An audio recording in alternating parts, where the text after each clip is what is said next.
The supervillain headquarters. They can take many shapes, from sewer tunnels, thick swamps, or abandoned warehouses, to lavish mansions with a full staff, or even an entire planet filled with willing minions. This is where they can relax, kick off their shoes, tend to the wounds from the latest trouncing by their respective hero, and make their next nefarious plan. And that is exactly what we're here to talk about today, as I'm Josh from WhatCulture.com, and these are the 10 best supervillain headquarters in comics. Number 10, The Bar with No Name. The Bar with No Name is, unsurprisingly, the name of a bar frequented by B-list and lower-level supervillains who need a place to relax, meet, and plan their next crime in relative safety. Known simply as The Bar, this venue moves location frequently to stay ahead of authorities, with the new one being passed on by word of mouth. It was first revealed in Captain America issue 318 and was created by Mark Gruenwald and Paul Neary. The bar location in Medina, Ohio became infamous when Firebrand called a meeting of 17 other villains to decide what to do about the assassin, the Scourge of the Underworld. Scourge had been killing lower level villains for weeks, and so the Rose community was scared. Unfortunately for those bad guys and gals, Scourge was disguised as the bartender and killed 16 of the 18 villains. The Water Wizard was supposed to be there, but was late due to a flat, and when he arrived and saw the carnage, he immediately called Captain America for help. In Amazing Spider-Man issue 600, Daredevil and Spider-Man brought down the New York bar, and the bartender, Dakey, was arrested for selling drinks without a liquor license. The bar later set up in Queens Night Market, under a beer tent, calling itself the Pop-Up with No Name. In King in Black issue 2, Mayor Wilson Fisk sent Iron Man to the bar with no name to recruit some villains to defend New York City against King Null's symbiote forces. Number 9, Amusement Mile. Amusement Mile was created by Janet Harvey for Batman issue 569 and was based on the real-life entertainment venue Coney Island. The area exists at the northeast corner of Gotham City and is named after the now mostly abandoned attractions that exist there. It began in 1910 when the Solomon Brothers built up the area to accommodate the new trend of the Nickelodeons and later movie theaters for the new silent films. Soon after that, Carlo Giraldi built an amusement park and carnival with games and rides. Years later, after the area had fallen into disrepair, Dick Grayson was given ownership of Haley's Circus after its owner and ringmaster C.C. Haley's death. Grayson hoped to make a portion of Amusement Mile the permanent home for Haley's Circus in order to revitalize the area and give back to the circus in which he grew up. However, in Batman: Death of the Family, the Joker attacked Nightwing and traumatized the circus performers, chasing them away. The area again fell into disrepair and was officially closed and locked off. Seeing an opportunity, a corrupt real estate agent called The Broker began buying up the property and selling it to underworld figures as secret hideouts. Of course, it's doubtful that the Joker paid anyone on the occasions that he revisited the area. Number 8, Murder World.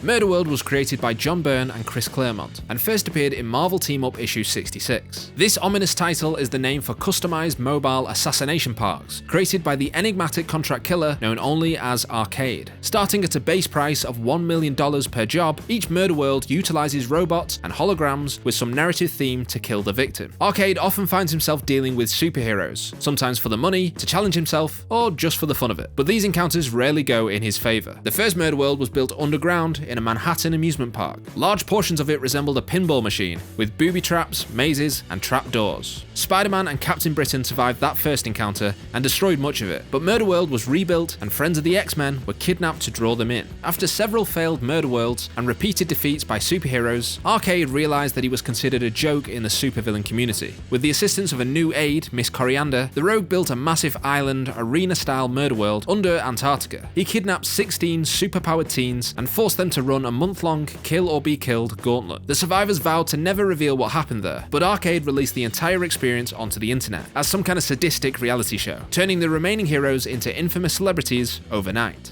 Number 7, the Iceberg Lounge.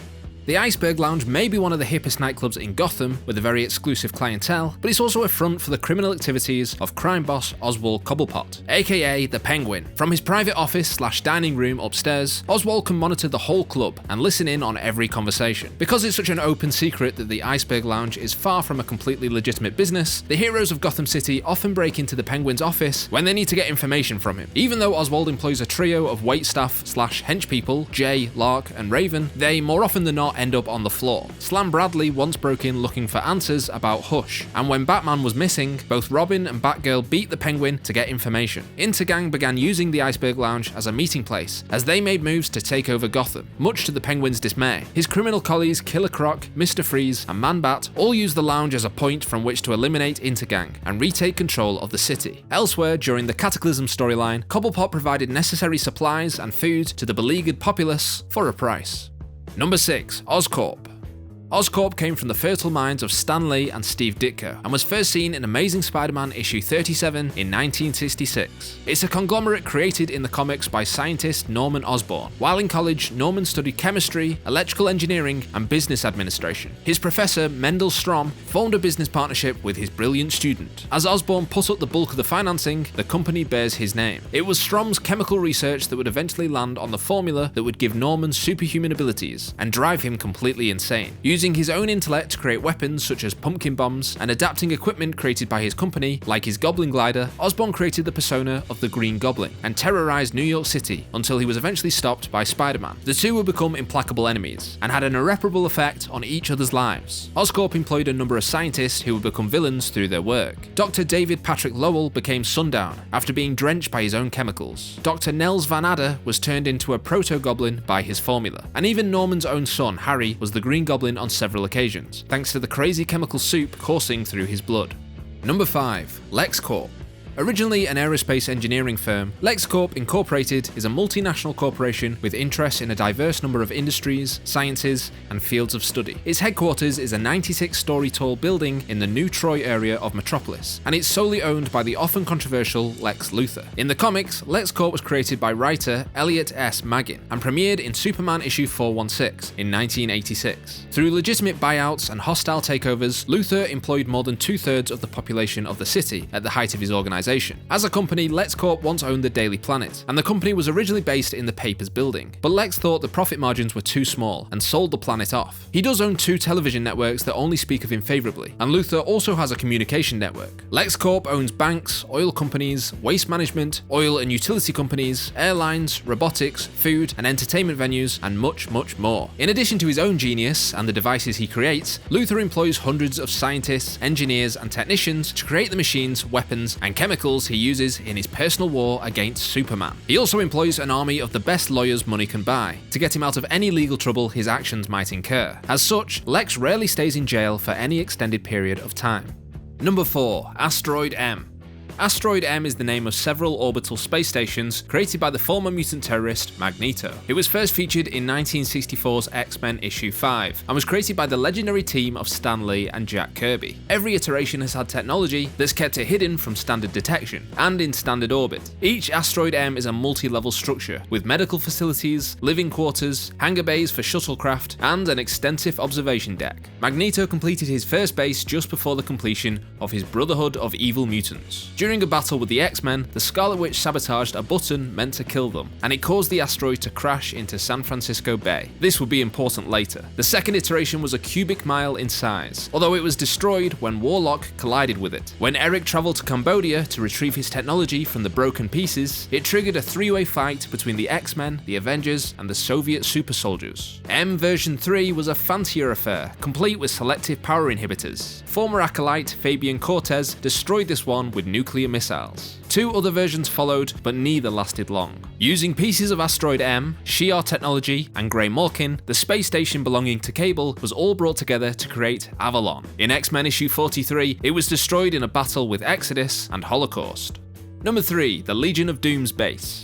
Now, the base of the Legion of Doom, often called the Hall of Doom, was first seen on the Challenge of the Super Friends episode Wanted, the Super Friends, on September 9th, 1978, and was later introduced into the comics for the first time in Extreme Justice issue 17 in 1996. The Legion of Doom, or sometimes the Injustice League, is a collection of villains assembled to oppose the Justice League of America. The Hall of Doom is meant to be the villain equivalent of the Washington DC-based Hall of Justice. The huge and vaguely helmet-shaped structure raises and lowers into a hidden area of slaughter swamp just outside Gotham City, and it has rockets that can propel it into the air and even into space. In the interior, there is a huge meeting area with a semicircular table for each person to sit at, and a podium in the center for the leader to conduct the meeting. In addition to being the base for the Legion, the design for the Hall of Doom was used for the Gulag built by Mr. Miracle in Kingdom Come to imprison the out of control and violent younger generation of heroes and villains. It was far larger on the inside and had architecture from Themyscira, although that proved to be a bad idea, and it was later destroyed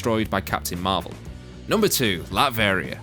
Lavaria is the fictitious Eastern European country created by Stan Lee and Jack Kirby that first appeared in Fantastic Four Annual No. 2 in 1964. This land is surrounded by the Carpathian Mountains and is bordered by the equally fictitious Simcaria to the south. It's also bordered by Hungary to the north, Romania/Transylvania to the east, and Serbia to the west. Lavaria is ruled over as an absolute monarchy by Victor von Doom. Despite being technologically advanced and one of the world's nuclear powers, the people live a poor, almost medieval lifestyle under the iron fist of Doom. Doomstadt is the capital city of Latveria, and Castle Doom is the home and the seat of power for Dr. Doom. Victor has even killed prime ministers before for claiming that they ruled in his absence. Deep within Castle Doom, the Rogue creates incredible technological marvels, many for the purpose of destroying the Fantastic Four, and others to support his country's currency, the Latverian franc, as Doom previously refused to join the European Union and adopt the euro. Because Von Doom is a head of state, it's difficult to charge him with crimes except in the World Court. He has diplomatic immunity, and the worst that can be done to him is to be deported back to his native Latveria, where he is the absolute ruler. This has been understandably frustrating for the Marvel heroes, and it makes Latveria the perfect headquarters. Number 1. Apocalypse.